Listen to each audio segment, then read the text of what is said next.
Consider the system of equations that is x plus y plus z is equal to 1, 2x plus 3y plus 2z is equal to 1, and 2x plus 3y plus a square minus 1 whole multiplied by z is equal to a plus 1.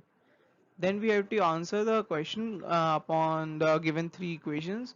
First option is system has unique solution for a modulo is equal to root 3.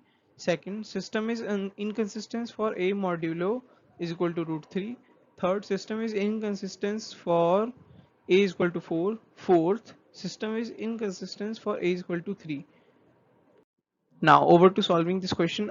These are the three equations that are provided to us. As we can see in equation number second and third, if we will if we suppose that a square minus 1 is equal to 2, then the LHS of second and third equation becomes exactly same. But as we can see that their RHS, that is this part of this equation, a plus 1 and 1 is not equal.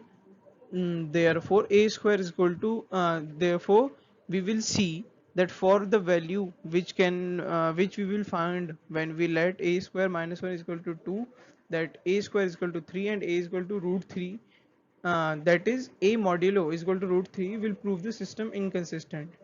Therefore answer will be 2, that system will be inconsistent for value a modulo is equal to root 3.